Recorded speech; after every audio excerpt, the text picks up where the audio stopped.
O motorista entra no carro. Desatento, não percebe a aproximação de estranhos e logo é anunciado o sequestro.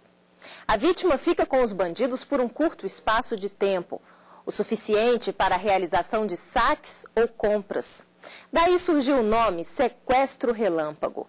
A expressão passou a fazer parte do dia a dia do brasileiro, de tão comum que se tornou esse crime. Mas o nosso Código Penal, instituído em 1940, desconhecia essa prática e os casos eram tratados como roubo com restrição de liberdade. Era preciso que a nossa legislação criminal acompanhasse os passos tão velozes da violência.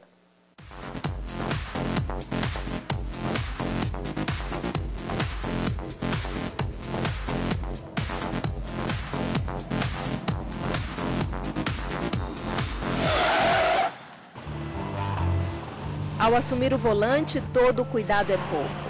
Cinto de segurança, pedestres, sinais de trânsito, cautela na ultrapassagem, nada de esquecer o pé no acelerador. São as recomendações mais comuns. Só que de uns 10 anos para cá, o motorista passou a acrescentar mais alguns itens à sua listinha de cuidados básicos. Estar atento em lugares que falam que, olha lá, é perigoso, então não vai por lá, vai num lugar mais seguro. Se bem que segurança absoluta não existe. Eu evito ficar em lugar ermo, estacionar o carro em lugar ermo.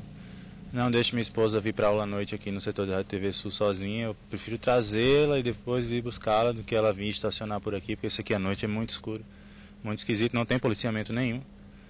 Então tem precauções básicas que a gente precisa tomar. Foi-se o tempo em que a multa era a maior preocupação dos condutores. O maior medo agora atende pelo nome de sequestro relâmpago. Imagina, você está andando, de repente chega alguém, te aborda e acontece esse sequestro. Então é uma coisa de preocupar.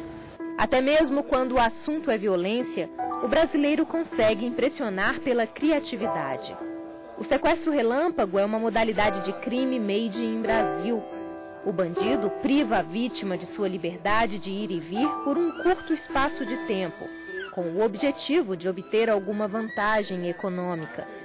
Os primeiros registros datam do final da década de 90, quando os bancos passaram a dificultar o acesso às agências com a instalação de portas eletrônicas com detector de metal, ao mesmo tempo que espalhavam pelos mais variados espaços públicos os caixas eletrônicos. Os bancos, de maneira geral, começaram a colocar caixas, talvez por uma medida econômica, colocar caixas para os usuários, para os correntistas, praticamente fora das agências, mas em uma situação que muitas vezes o usuário fica sem uma defesa, ou aquilo que a gente chama em criminologia, sem um guardião, ou seja, algo, não precisa ser um guardião policial, um vigia, mas é algo ou uma situação ambiental que dificulte uma pessoa que queira praticar um crime ter acesso àquele caixa. É o que chama essa teoria da oportunidade. Então você tem uma situação favorável, um usuário que torna-se uma potencial vítima, indefeso, sem um guardião, e um indivíduo propenso, motivado a praticar o crime. Lúcia, que não quer se identificar, encontrou 2 indivíduos propensos a praticar o crime. Estava saindo do salão de beleza quando cruzou com os 2 rapazes. Carioca, ela disse que já possui uma natureza desconfiada, mas os bandidos naquele dia estavam acima de qualquer suspeita. Foram 2 meninos, conversando debaixo do bloco, e a idade média de 15 anos, novinhos, bem penteados, arrumados, cheirosos, que até hoje eu me lembro do perfume deles, e 2 pessoas assim, completamente fora de suspeita. Na hora que eu coloquei a mão na maçaneta, eles então saíram debaixo do bloco e me abordaram. Um colocou a arma na minha cabeça e mandou eu entrar no banco de trás. Mulher e sozinha. O caso de Lúcia é o exemplo perfeito das vítimas mais visadas pelos autores de sequestro relâmpago. Normalmente A mulher também, ela não chega no seu veículo já com a chave do carro, ela vai abrir a bolsa e procurar a chave no interior dessa bolsa, não é? Ela não olha, por exemplo, se existe pessoas estranhas próximas do veículo, né? E isso facilita muito, né, essa falta de atenção, né? E até pela própria condição física da mulher, né, que o delinquente muitas vezes até não está utilizando a arma de fogo, está usando, por exemplo, uma arma branca, ou mesmo a própria coação da vítima, né? E isso facilita em muito o crime. O que não significa dizer que só por isso os homens possam ficar assim, dando bobeira por aí. Costumam dizer os antigos, né, que a oportunidade faz o ladrão, não é? Muitas vezes o delinquente está próximo, mas nem buscaria uma ação criminosa se não verificasse, né, que a desatenção, né, da pessoa, e é nesse momento que ele atua. Antigamente existia um grupo de risco, mas que isso hoje já não é mais assim como se falava. Hoje eles estão pegando qualquer um a qualquer hora, qualquer migalha.